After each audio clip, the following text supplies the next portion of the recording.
제가 브레이크를 제때 잡지 못해서 사고가 난 것 같아요. 너무 죄송해요. 여길 조이면 될까요? 3개 조여볼게요. 안녕하세요. 저는 올해 58세 진태섭입니다. 중고차 매매업을 하고 있습니다. 벌써 이 일을 한 지 20년이 넘었네요.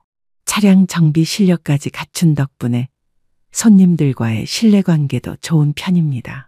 이야기는 그날 아침 출근길에서 시작되었습니다. 평소와 다름없는 상습 정체 구간이었는데 가다 서다를 반복하다가 잠시 시원하게 달리는가 싶더니 앞차가 갑자기 급정차를 했습니다. 저도 덩달아 멈춰 섰는데 제 뒤를 따르던 차는 제때 서지 못해 제 차 뒷부분을 들이받고 말았습니다. 생각보다 부딪히는 소리가 컸고 가뜩이나 짜증나는 출근길에 사고가 났으니 인상을 확 쓰면서 내렸습니다. 뒷차에 100% 과실이 분명했기에 한 손으로는 목을 잡고 또 한 손은 허리를 받치면서 내렸습니다. 다리까지 조금 절뚝거리면서 아이고 목이야, 아이고 허리야 소리를 질러댔습니다. 그러면서 제 차 뒷부분을 곁눈질로 살펴보니 범퍼만 교체하면 되는 생각보다 큰 사고는 아니었습니다. 그래도 혹시 나중에 후유증도 생길 수도 있고 사고 소리가 크게 났으니 차도 정밀 검사를 받아야 하는 상황이었습니다. 뒷차는 소형차였고 운전자는 초보 표시를 붙인 40대 중반 정도로 보이는 여성이었습니다. 내리자마자 죄송하다고 연신 90도 인사를 하며 어디 다친 곳은 없으세요? 괜찮으세요? 하며 걱정스러운 표정으로 물어봤습니다. 아, 차를 그렇게 몰면 어떡해요? 저는 잔뜩 화가 난 목소리로 언성을 높여 소리쳤습니다.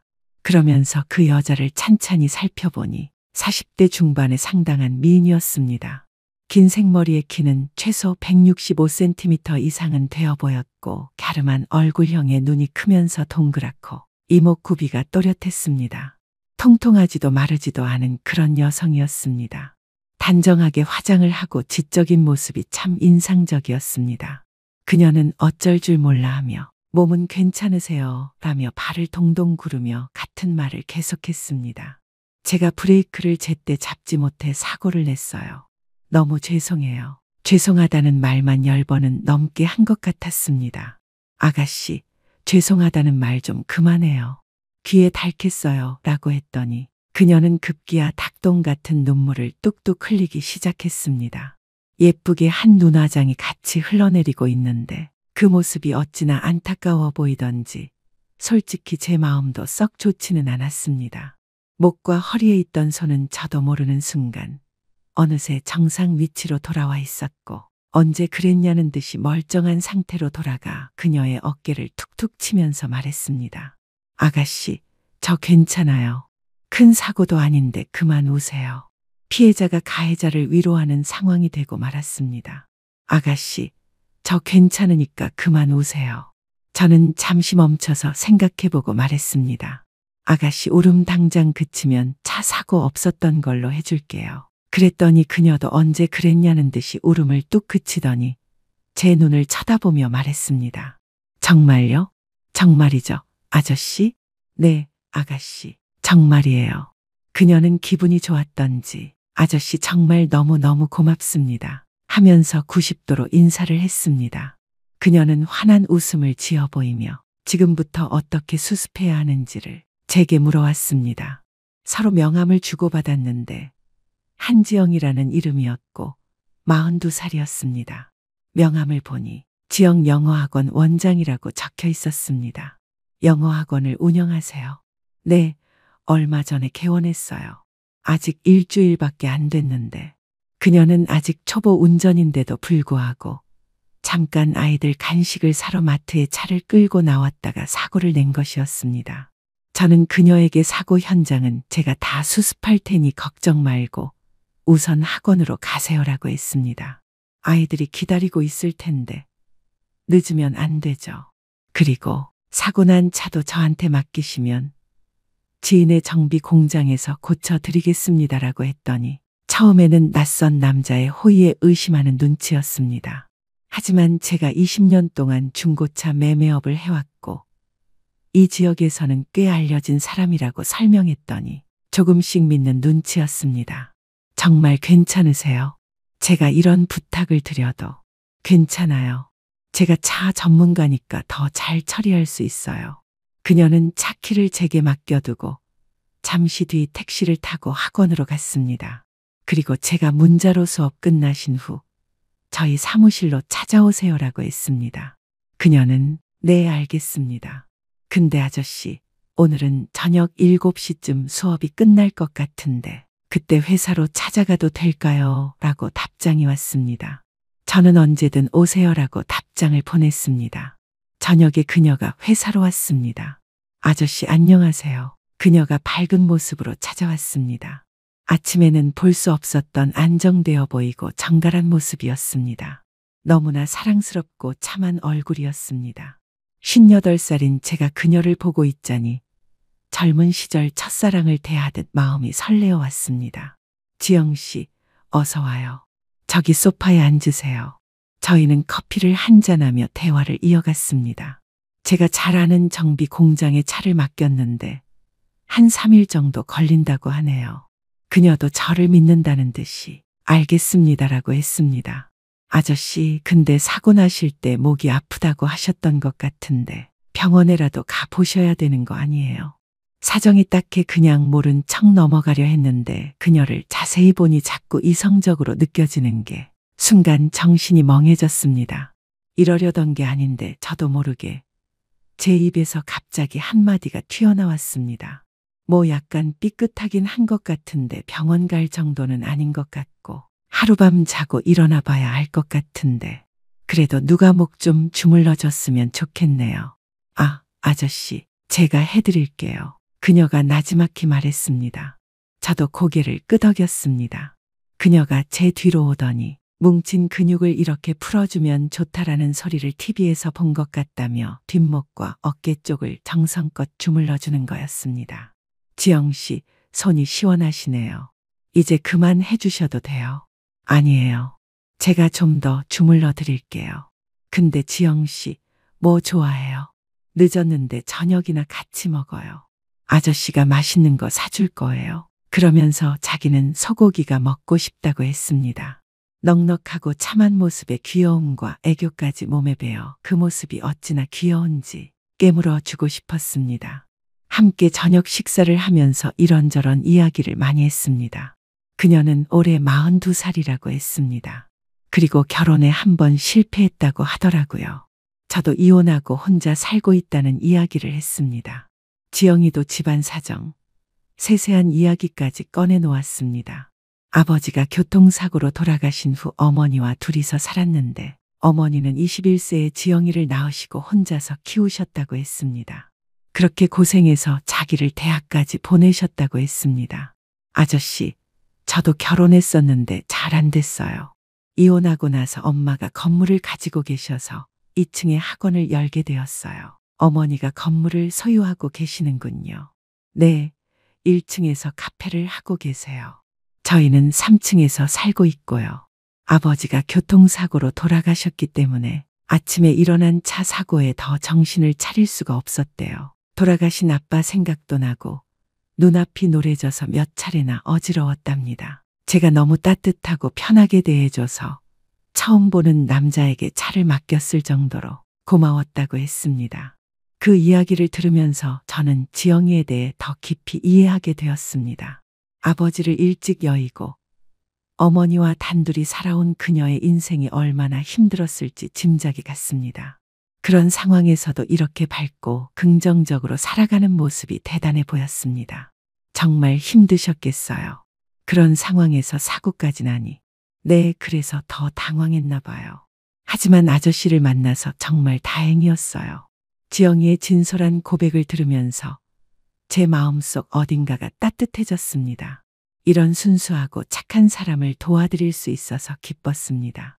저녁 식사를 마친 뒤 그녀를 집까지 데려다 주면서 저는 계속 무언가 더 도와주고 싶다는 생각이 들었습니다.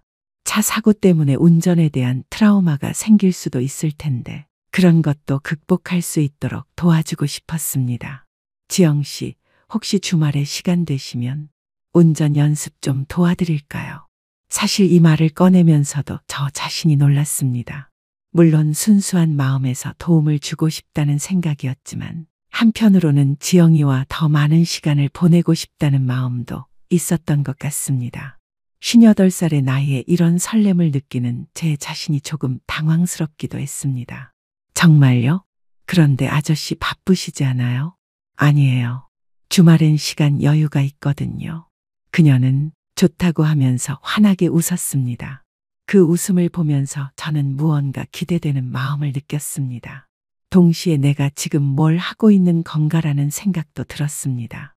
16살이나 어린 여성에게 이런 감정을 느끼는 것이 과연 옳은 일인가 싶었거든요.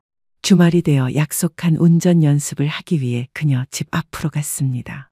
약속 시간보다 10분 정도 일찍 도착해서 차 안에 앉아 기다리는데 제 마음이 왜 이렇게 두근거리는지 모르겠었습니다. 마치 젊은 시절 소개팅을 나가기 전 같은 느낌이었습니다. 진태섭, 정신 차려. 너는 지금 58살이야.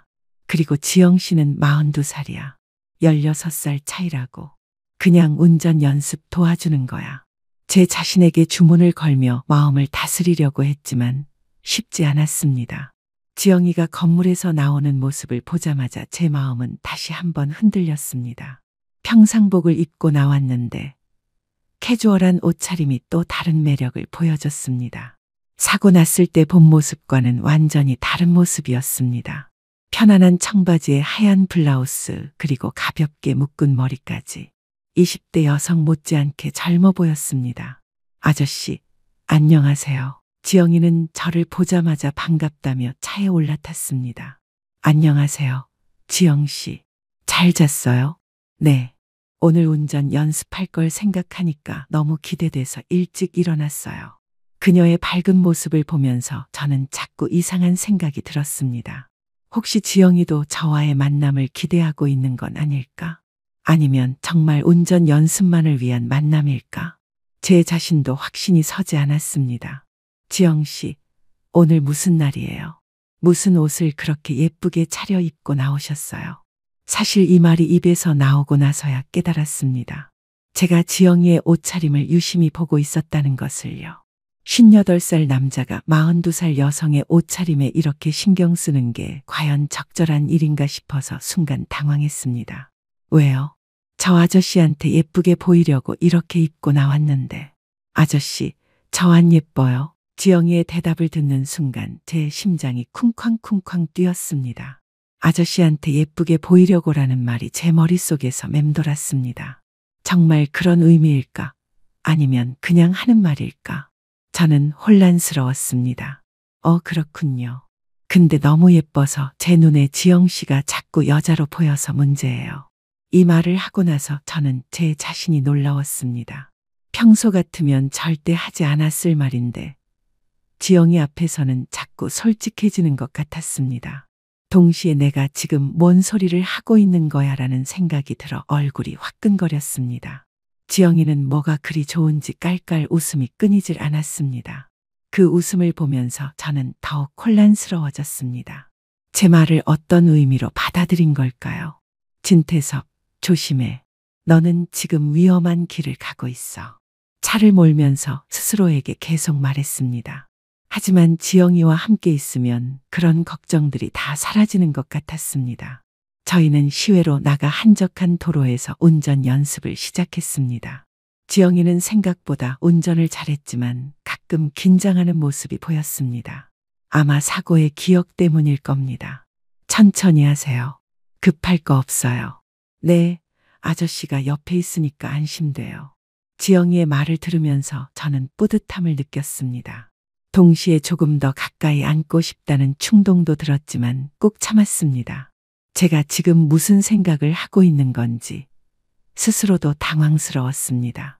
운전 연습을 마친 후 분위기 좋은 교외의 레스토랑에서 점심을 먹기로 했습니다.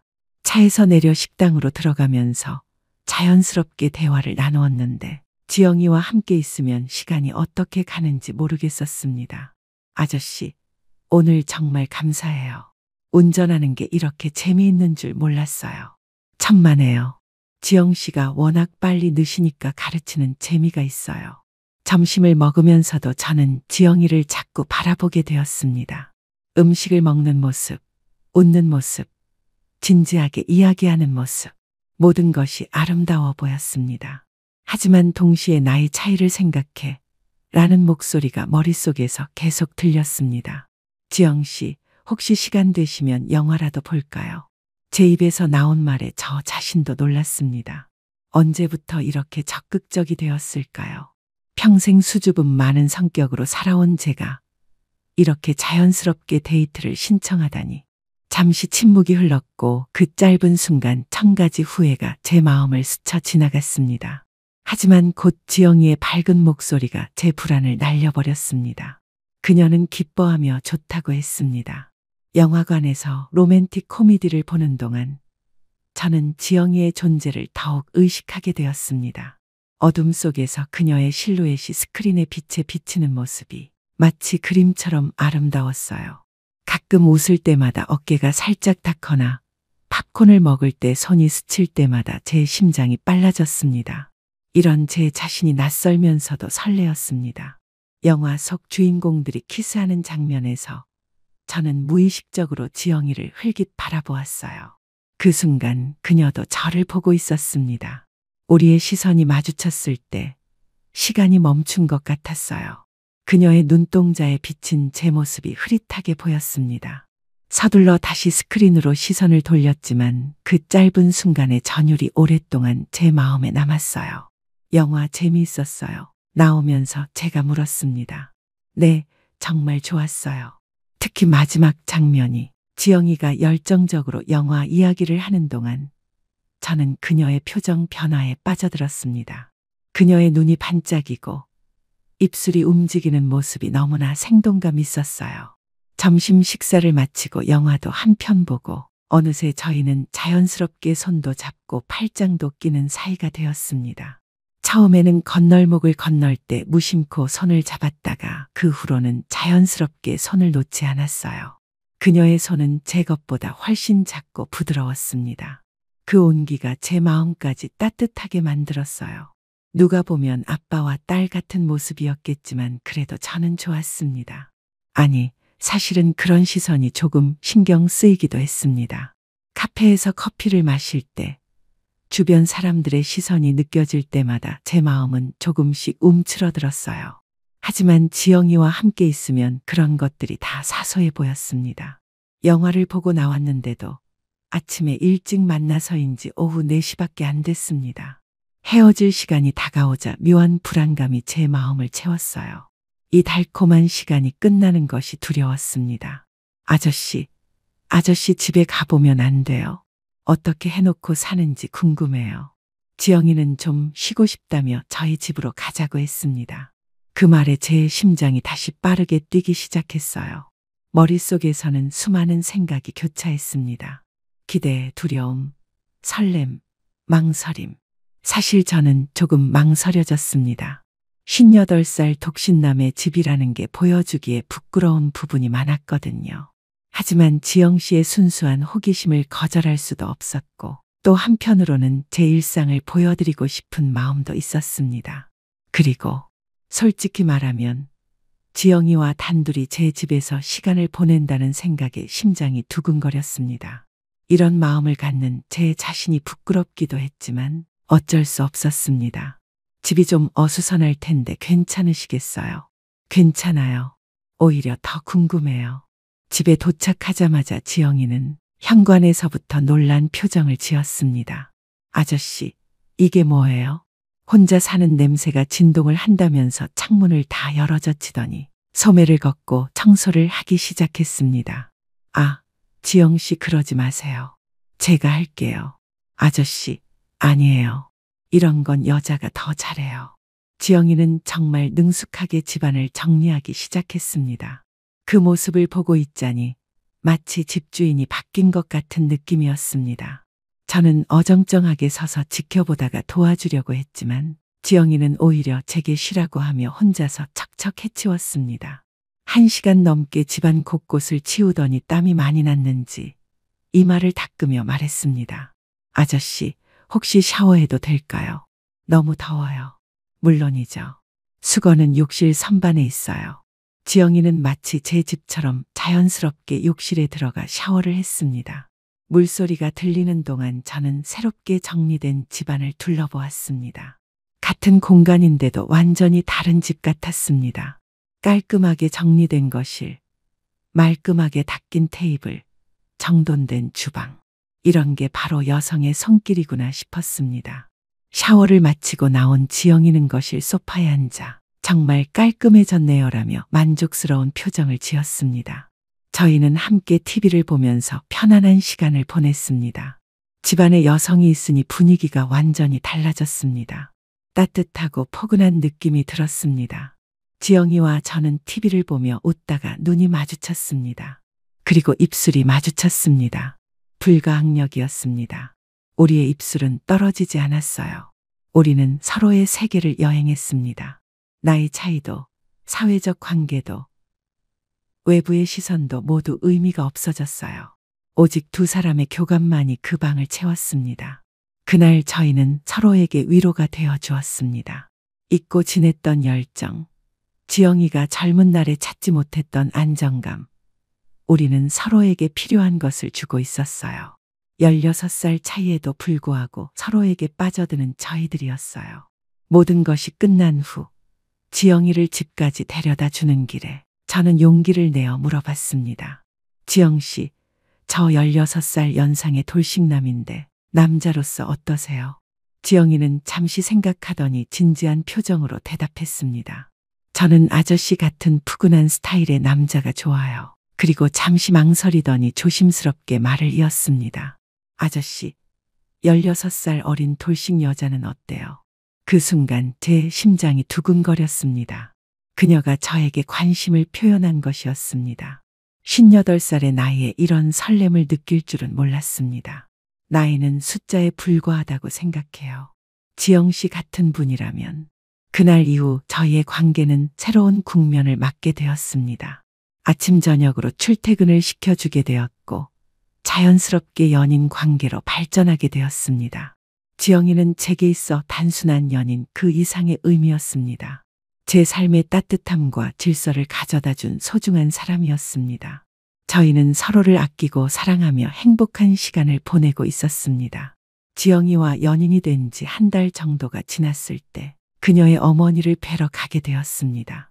혼자 힘으로 딸을 여태껏 예쁘게 키우셨을 어머니를 생각해서 선물 꾸러미를 잔뜩 사들고 찾아갔습니다. 지영이가 알려준 주소로 찾아가니 3층 건물이었습니다. 1층에는 작은 카페가 보였고 2층에는 영어학원 간판이 걸려 있었습니다. 1층 카페로 들어가니 지영이가 저를 기다리고 있었습니다. 그 옆에 서 계신 분이 바로 어머니였는데 그 모습을 보고 저는 정말 놀랐습니다. 아니, 놀란다는 표현도 부족할 정도였습니다. 솔직히 말하면 너무 예뻐서 놀랐다는 게 정확한 표현일 것 같습니다. 어머니가 63살이라고 들었는데 그 나이로는 절대 안 보이셨습니다. 50대 후반 정도로 보일 만큼 젊어 보이셨고 무엇보다 정말 아름다우셨습니다. 처음 본 순간 제가 지영이를 잠시 잊을 정도였습니다. 이런 생각을 하는 제 자신이 부끄럽긴 했지만 정말 그 정도로 놀라운 외모를 가지신 분이었습니다. 키는 160cm 정도 되어 보였고 날씬하면서도 품이 있는 체형이셨습니다. 짧게 잘린 단발머리가 세련되어 보였고 화장도 자연스럽게 하셔서 오히려 더 젊어 보이셨습니다. 무엇보다 눈이 참 예뻤습니다. 지영이와 닮은 큰 눈에 온화한 미소를 띠고 계셨는데 그 미소만으로도 주변이 환해지는 것 같았습니다. 카페를 운영하시는 분답게 옷차림도 깔끔하고 세련되셨습니다. 베이지색 블라우스에 검은색 낀 바지를 입고 계셨는데 단순한 옷차림인데도 품격이 느껴졌습니다. 제가 상상했던 일반적인 63살 어머니의 모습과는 정말 달랐습니다. 어머니, 안녕하세요. 지영이 남자친구 진태섭입니다. 아, 그래요? 우리 지영이가 좋은 분을 만났네요. 어서 앉으세요. 목소리도 참 좋으셨습니다. 나이에 비해 맑고 또렷한 목소리였고 말씀하시는 모습에서 지성이 느껴졌습니다. 어머니의 성함은 윤정임이셨고 21세에 지영이를 낳으셔서 저와는 5살밖에 차이가 나지 않는다고 했습니다. 그 말을 듣고 나니 더욱 놀라웠습니다. 5살 차이라니 저랑 거의 동년배나 마찬가지였습니다. 태섭 씨, 커피 드릴게요. 지영이가 태섭 씨 얘기를 많이 해서 궁금했어요. 고맙습니다. 정말 멋진 카페네요. 카페는 아담하면서도 분위기가 좋았습니다. 인테리어도 세련되게 해놓으셨고 어머니가 직접 운영하시는 것 같았습니다.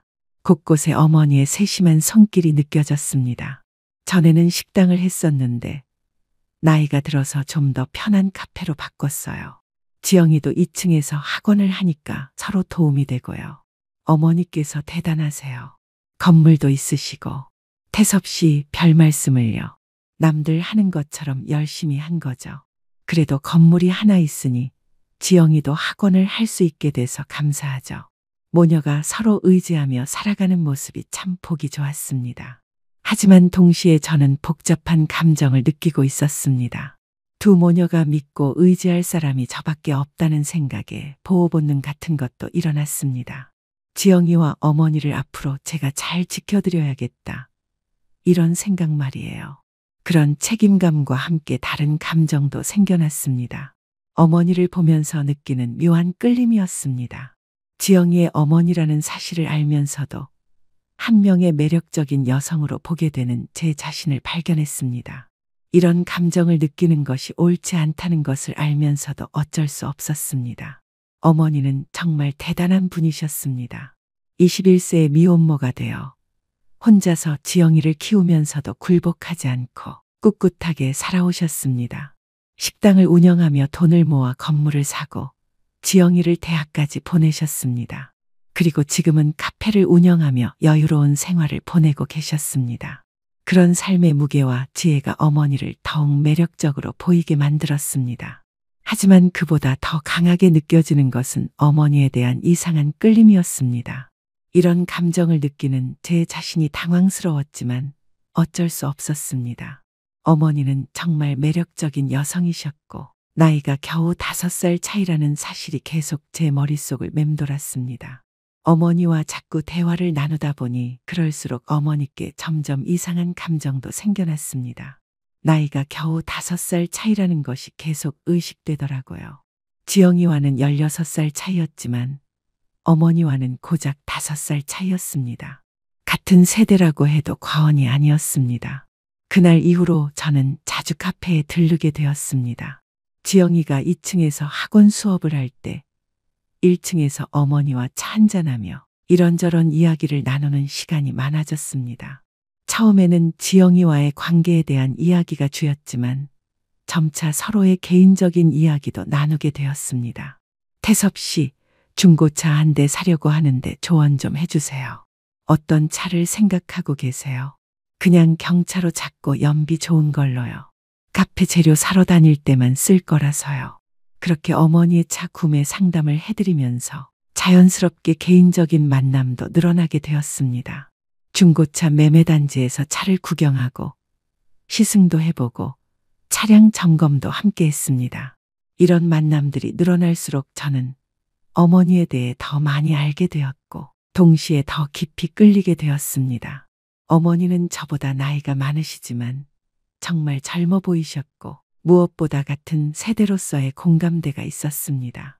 젊은 지영이와는 다른 깊이 있는 대화를 나눌 수 있었고 인생의 쓴맛 단맛을 아는 연륜이 느껴졌습니다.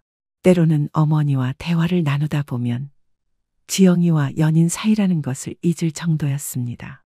어머니는 제 이야기를 진지하게 들어주셨고 적절한 조언도 해주셨습니다. 중고차 업계의 어려움이나 혼자 사는 남자의 외로움 같은 것들을 털어놓을 수 있는 사람이 생긴 것이었습니다. 또한 어머니께서는 저에 대해서도 관심을 보이셨습니다. 제 건강을 걱정해 주시고 혼자 사는 것이 외롭지 않냐고 물어보시기도 했습니다. 그런 관심이 단순한 사위에 대한 배려인지 아니면 다른 의미가 있는 것인지 저는 확신할 수 없었습니다. 하지만 분명한 것은 어머니와 함께 있으면 마음이 편안해진다는 것이었습니다. 태섭 씨는 정말 성실하신 것 같아요. 지영이가 참 좋은 분을 만났어요. 어머니 과찬이세요.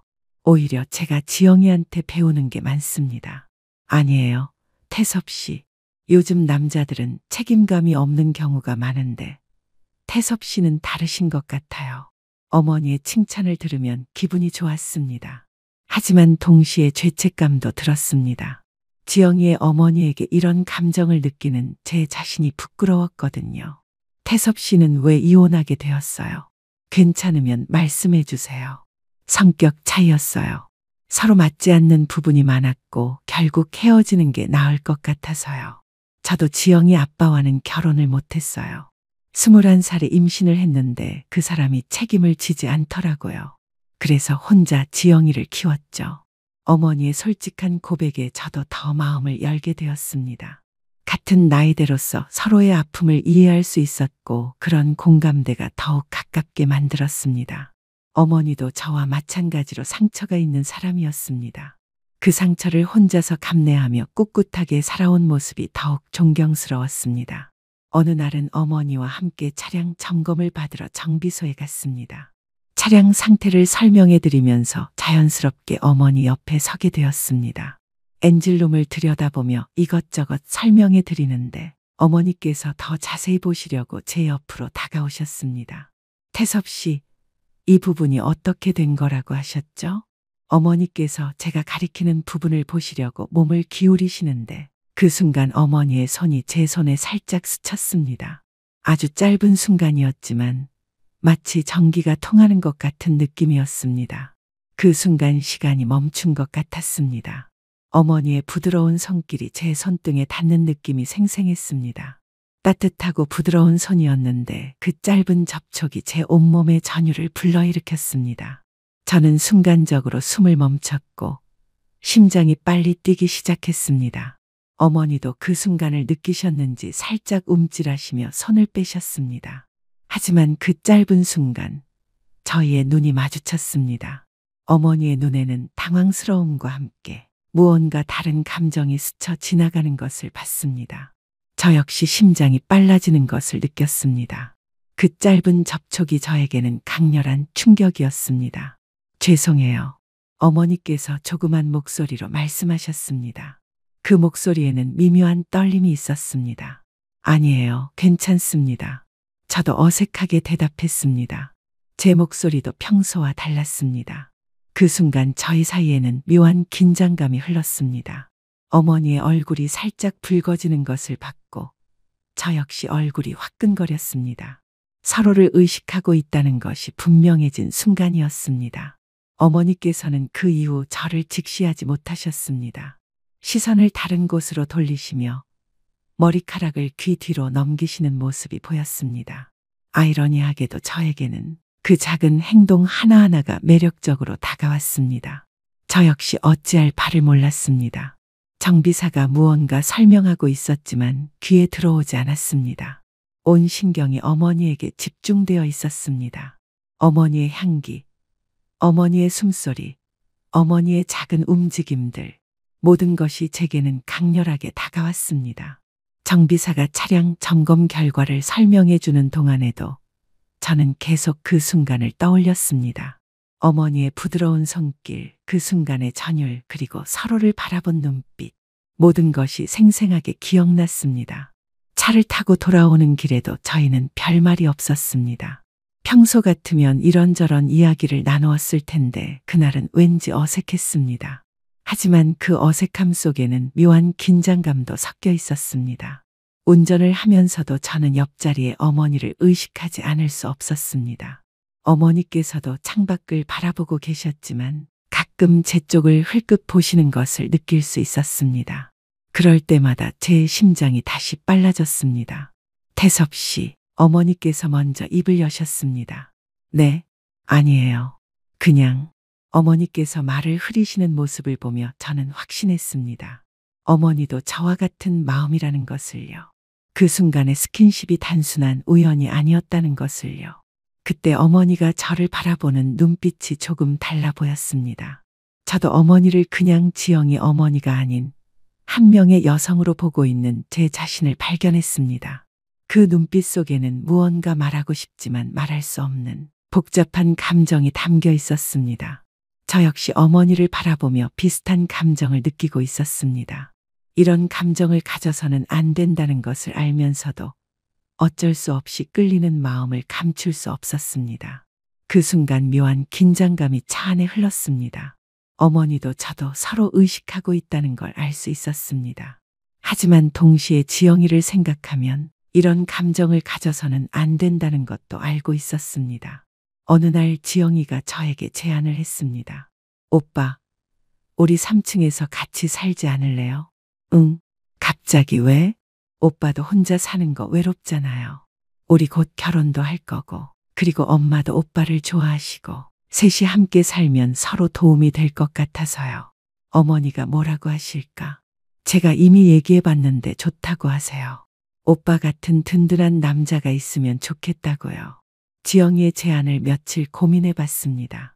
경제적으로도 합리적이고 무엇보다 지영이와 더 많은 시간을 보낼 수 있을 것 같았습니다.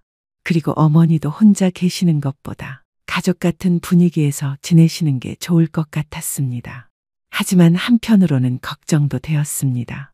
어머니와 같은 공간에서 생활하면서 이런 감정을 계속 억제할 수 있을까 하는 걱정이었습니다.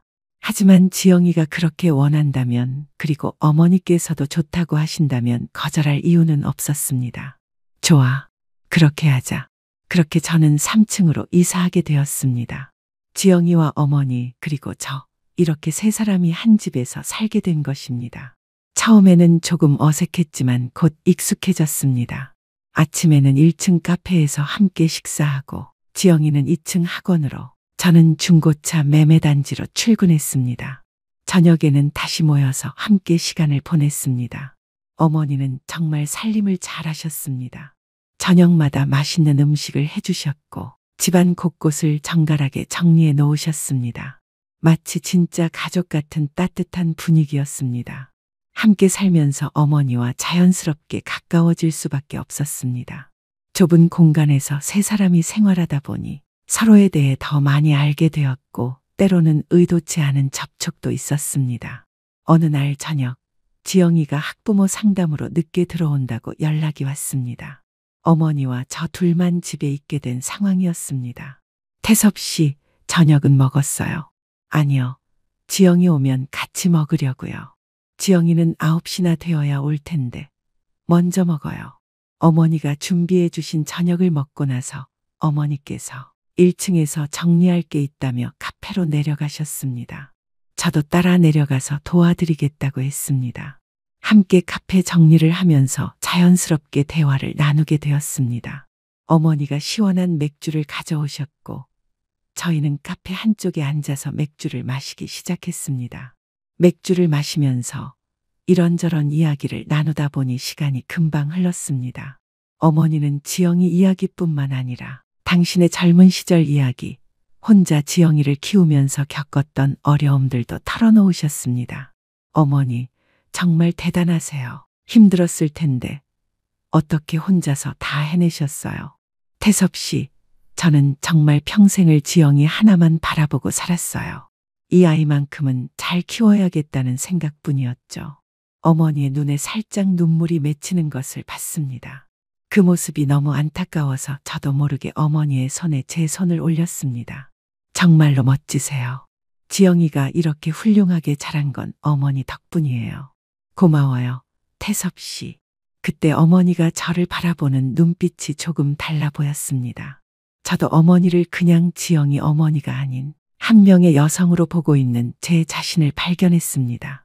그 순간 묘한 긴장감이 흘렀습니다. 어머니도 저도 서로 의식하고 있다는 걸 알 수 있었습니다. 그때 현관문이 열리는 소리가 들렸습니다. 지영이가 돌아온 것이었습니다. 그날 이후로 어머니와 제가 서로를 더욱 의식하게 되었습니다. 지영이가 없을 때면 자연스럽게 대화를 나누게 되었고 때로는 손이 닿거나 시선이 마주치는 순간들이 있었습니다. 그런데 그날은 지영이가 영어학원 교사 학술회로 2박 3일 동안 서울에 가게 된 날이었습니다. 어머니와 저는 처음으로 둘만 집에 있게 되었습니다. 첫날 저녁, 어머니께서 특별히 정성스럽게 저녁을 준비해 주셨습니다. 저녁 식사를 하면서 평소보다 많은 대화를 나눴습니다. 태섭 씨는 지영이랑 결혼할 생각 있어요. 갑작스러운 질문에 조금 당황했습니다. 아직 구체적으로 생각해 본 건 아니지만 지영이와 함께하고 싶어요. 그럼 다행이에요. 지영이가 태섭 씨를 정말 좋아하거든요. 그런 대화를 나누면서도 저희 사이에는 계속 미묘한 긴장감이 흘렀습니다. 둘째 날 저녁에는 더욱 솔직한 대화를 나누게 되었습니다. 태섭 씨, 솔직히 말씀드려도 될까요? 네, 무슨 말씀이세요? 태섭 씨를 처음 봤을 때부터 참 좋은 분이라고 생각했어요. 지영이한테는 아까운 분이죠. 그런 말씀 마세요. 제가 오히려 지영이한테 감사하죠. 아니에요. 태섭 씨. 정말 그래요. 그리고 어머니가 잠시 말을 멈추시더니 다시 입을 여셨습니다. 저도 태섭 씨 같은 분이 옆에 있었으면 좋겠다는 생각을 해요. 그 말씀을 들은 순간 심장이 두근거렸습니다. 어머니도 저와 같은 마음이셨다는 걸 알 수 있었습니다. 어머니, 미안해요. 이런 말 하면 안 되는데. 아니에요. 사실 저도 어머니를 많이 의식하고 있었어요. 그렇게 저희는 서로의 마음을 확인하게 되었습니다. 하지만 동시에 지영이를 생각하니 마음이 복잡했습니다. 지영이한테는 미안하지만 저는 태섭 씨가 정말 좋아요. 저도 어머니가 좋습니다. 하지만 네, 지영이 때문에 조심해야죠. 그날 밤 저희는 서로에 대한 마음을 확인했지만 동시에 조심해야 한다는 것도 약속했습니다. 셋째 날, 지영이가 돌아오는 날이었습니다. 지영이가 예정보다 일찍 돌아온 후 저희 집은 다시 평범한 일상으로 돌아갔습니다. 하지만 어머니와 저 사이에는 여전히 미묘한 감정이 남아 있었습니다. 그런 상황이 계속되면서 저는 점점 고민이 깊어졌습니다. 어느 날 지영이가 제게 물어봤습니다. 오빠, 요즘 뭔가 이상해요. 무슨 고민 있어요? 지영이가 눈치채기 시작한 것 같았습니다. 더 이상 이런 상황을 계속할 수는 없다고 생각했습니다. 그날 밤, 저는 어머니와 진지한 대화를 나눴습니다. 어머니, 저희 감정을 정리해야 할 것 같아요. 태섭 씨, 저도 그렇게 생각해요. 지영이가 눈치채고 있는 것 같아요. 어머니, 지영이를 아프게 할 수는 없잖아요. 태섭 씨 말이 맞아요. 제게는 제 목숨보다 그 아이가 가장 소중해요. 저희는 서로에 대한 마음을 접기로 했습니다. 쉽지 않은 결정이었지만 지영이를 위해서는 그래야 한다고 생각했습니다. 사실 그 결정을 내리는 것이 얼마나 힘든 일인지 말로 다 표현할 수 없을 정도였습니다. 어머니와 저는 며칠 동안 각자 고민에 빠져 있었습니다. 58살의 나이에 이런 복잡한 감정을 경험하게 될 줄은 꿈에도 몰랐습니다. 젊었을 때라면 감정에 휩쓸려 무모한 선택을 했을지도 모르지만 이제는 책임감이라는 것을 알게 되었습니다. 특히 지영이라는 소중한 사람이 있는 상황에서 말입니다. 어머니와 저는 서로에게 끌리는 마음이 진실된 것이라는 걸 알고 있었습니다. 하지만 그보다 더 중요한 것은 지영이의 행복이었습니다. 그 아이가 저희 둘 사이의 미묘한 감정 때문에 상처받는다면 그것만큼 마음 아픈 일도 없을 것 같았습니다. 어머니께서는 21살 때부터 혼자서 지영이를 키우시며 모든 것을 희생해 오셨는데 이제 와서 딸의 행복을 위협할 수는 없다고 하셨습니다. 저 역시 지영이에 대한 사랑이 진심이었기에 그 아이를 아프게 할 수는 없었습니다. 그 이후로 어머니와 저는 예전처럼 자연스럽게 지내려고 노력했습니다. 서로의 마음을 알고 있지만 그것을 표현하지 않기로 한 것입니다. 하지만 그것이 얼마나 어려운 일인지는 직접 경험해 본 사람만이 알 수 있을 것입니다. 아침에 1층 카페에서 함께 커피를 마실 때 어머니의 손이 제 손과 스칠 때마다 심장이 두근거렸습니다. 어머니께서 제가 좋아하는 음식을 특별히 준비해 주실 때마다 감사함과 동시에 안타까움을 느꼈습니다. 저 역시 어머니께서 힘든 일이 있으실 때 도와드리고 싶은 마음이 간절했지만 지나친 관심을 보이면 지영이가 눈치챌까봐 조심스러웠습니다. 어머니께서도 비슷한 심정이셨던 것 같습니다. 가끔 저를 바라보시는 눈빛에서 애틋함이 느껴졌지만 곧 자연스러운 미소로 바뀌셨습니다. 저희는 서로에 대한 특별한 감정을 마음 깊숙이 숨기고 평범한 가족처럼 지내기 위해 노력했습니다. 때로는 그 노력이 너무 부자연스러워서 오히려 더 어색해지기도 했지만 시간이 지나면서 점차 자연스러워졌습니다. 무엇보다 중요한 것은 지영이었습니다. 그 아이가 행복해하는 모습을 볼 때마다 저희의 선택이 옳았다는 확신이 들었습니다. 어머니와 저는 각자의 방식으로 지영이를 사랑하고 지지했습니다. 저는 지영이의 연인으로서, 어머니께서는 소중한 딸의 어머니로서 말입니다. 지영이도 저희가 다시 편해진 모습을 보고 안심하는 것 같았습니다. 오빠, 엄마, 요즘 다시 편해 보여서 좋아요. 지영이가 밝게 웃으며 말했을 때 저는 정말 다행이라는 생각이 들었습니다. 그 아이가 걱정하지 않아도 된다는 것, 저희 때문에 마음 아파하지 않아도 된다는 것만으로도 충분했습니다. 그래? 우리가 이상했나? 제가 일부러 가벼운 톤으로 물어봤습니다. 조금요. 그런데 지금은 괜찮아요. 지영이의 대답을 들으며 저는 어머니와 시선을 마주쳤습니다. 어머니의 눈에도 안도감이 보였습니다. 저희는 올바른 선택을 한 것입니다. 시간이 지나면서 저희 세 사람은 각자의 위치에서 서로를 이해하고 배려하는 법을 배워갔습니다. 어머니와 저는 서로에 대한 감정을 마음 깊이 간직하되 지영이와의 관계를 더욱 소중히 여겼습니다. 지영이와 저는 더욱 깊은 사랑을 나누게 되었고 어머니는 저희를 따뜻하게 지켜봐 주셨습니다. 어머니와 저 사이에는 특별한 이해와 존중이 있었습니다. 말로 표현하지는 않지만 서로를 아끼는 마음이 있다는 걸 알고 있었습니다. 어느 날 아침 1층 카페에서 세 사람이 함께 아침을 먹으면서 어머니께서 말씀하셨습니다. 우리 정말 좋은 가족이 되었네요. 네, 정말 그래요. 지영이가 밝게 웃으며 대답했습니다. 저도 이런 가족이 있어서 너무 행복해요. 저도 진심으로 그렇게 생각했습니다. 비록 복잡한 감정들이 있었지만 결국 저희는 서로를 아끼고 존중하는 특별한 가족이 되었습니다. 지영이는 2층 학원에서 아이들을 가르치며 보람을 찾았고 학원도 점점 잘 되어가고 있었습니다. 어머니는 1층 카페를 운영하며 동네 주민들과 좋은 관계를 유지하셨습니다. 저는 중고차 매매업을 통해 더욱 안정적인 생활 기반을 만들어갔습니다.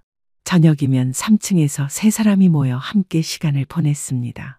때로는 TV를 보기도 하고 때로는 각자 할 일을 하면서도 같은 공간에 있다는 것만으로도 위안이 되었습니다. 어머니와 저 사이에는 여전히 특별한 감정이 있었지만 그것을 지영이에 대한 사랑과 책임감으로 승화시켰습니다. 저희는 지영이를 중심으로 한 가족이었고 그것으로 충분했습니다. 가끔 어머니와 눈이 마주칠 때면 서로의 마음을 알 수 있었지만 그것을 표현하지 않는 것이 더 아름다운 사랑이라고 생각했습니다. 어느 날 지영이가 저에게 말했습니다. 오빠, 우리 결혼하면 어떨까요? 정말? 지영아, 정말이야.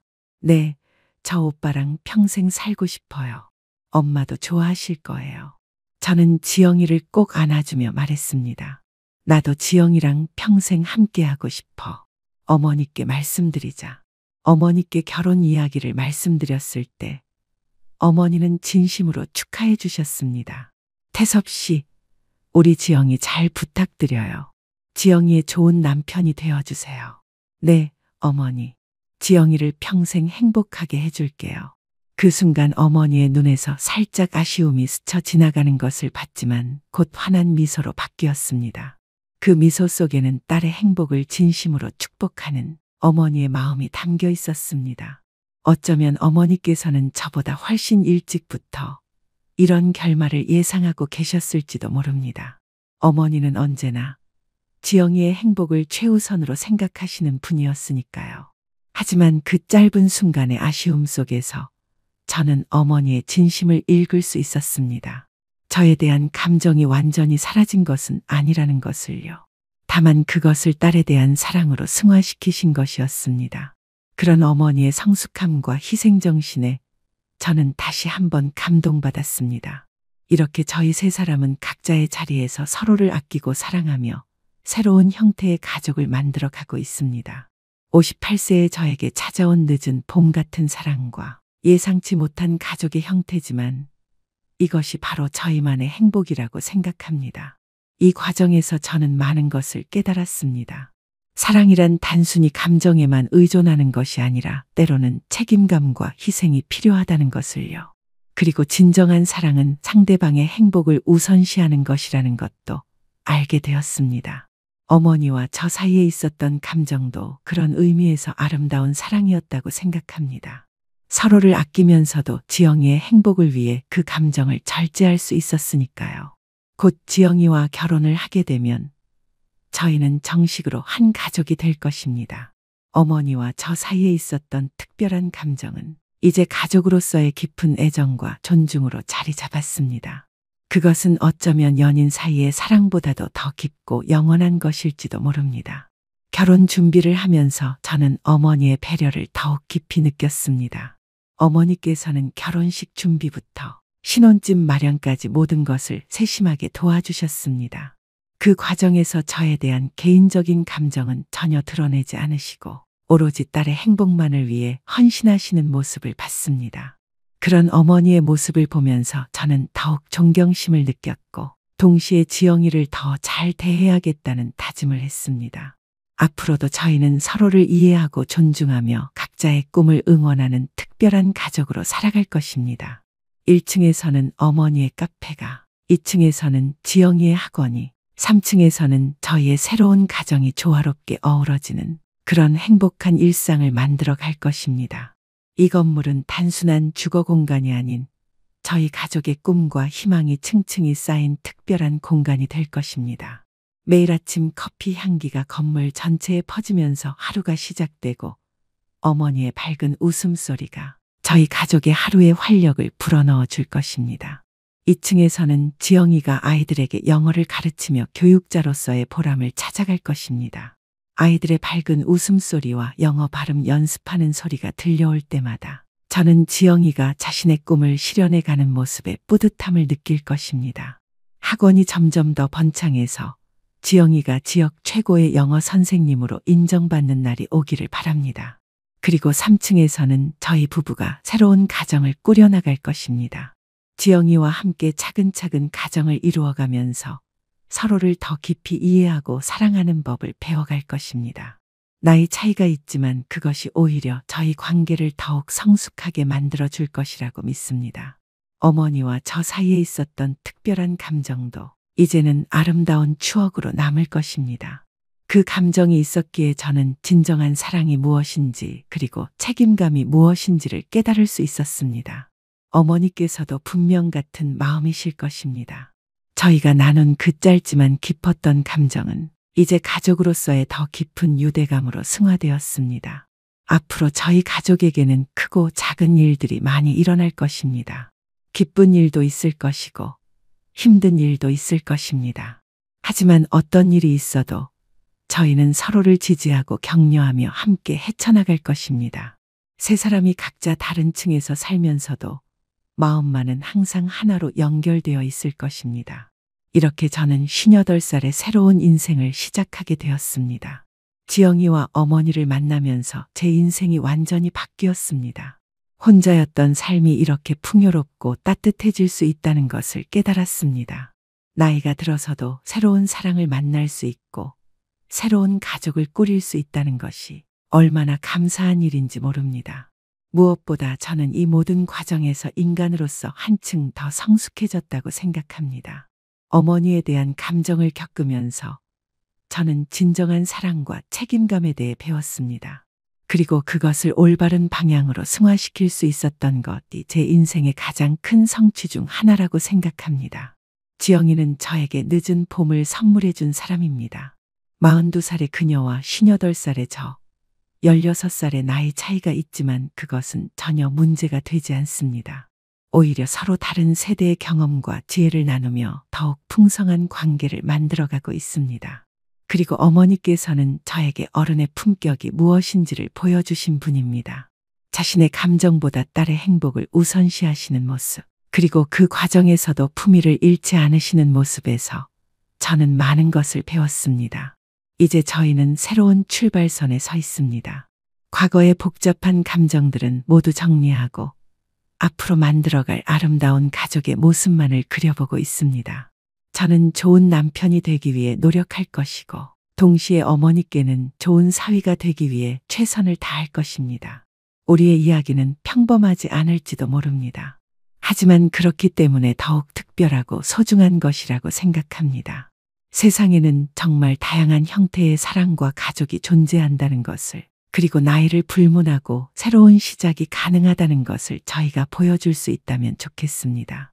58살에 시작된 저희 늦은 봄은 이제 막 꽃을 피우기 시작했습니다. 앞으로 더 많은 꽃들이 피어날 것이고, 그 꽃들이 만들어내는 아름다운 정원에서 저희 가족은 행복하게 살아갈 것입니다. 지금까지 저희 이야기를 끝까지 들어주신 여러분께 진심으로 감사드립니다. 이 평범하지 않은 사연이 여러분의 마음 한구석에라도 작은 여운을 남겼다면 그것만으로도 제게는 큰 의미가 될 것 같습니다. 혹시 공감하셨거나 재미있게 들으셨다면 좋아요 한번 눌러주시면 정말 감사하겠습니다. 영상 하단의 따봉 모양을 눌러주시면 됩니다. 버튼을 누르는 것은 무료입니다. 좋아요 버튼 부탁드려요. 그리고 댓글로 여러분의 진솔한 이야기도 들려주시면 더욱 좋겠습니다. 공감하는 마음이든 다른 시각의 의견이든 개인적인 경험담이든 상관없습니다. 인생이란 참으로 예측할 수 없는 드라마 같습니다. 우리는 각자 다른 무대에서 서로 다른 배역을 맡아 살아가고 있지만 그 속에서 느끼는 사랑과 갈등, 선택과 후회는 결국 모두 비슷한 것 같습니다. 가족이라는 것이 단순히 혈연만으로 이루어지는 것이 아니라는 점을 조금이나마 느끼실 수 있었기를 바랍니다. 무엇보다 어떤 나이에라도 새로운 시작은 가능하다는 희망의 메시지가 전해졌으면 좋겠습니다. 여러분 한 분 한 분의 삶 속에도 저첨 늦은 봄이 찾아오길, 그리고 그 봄 속에서 진정한 사랑과 평안을 찾으시길 마음 깊이 응원합니다. 언제나 몸 건강하시고 마음도 따뜻하게 지내시기 바랍니다. 고맙습니다.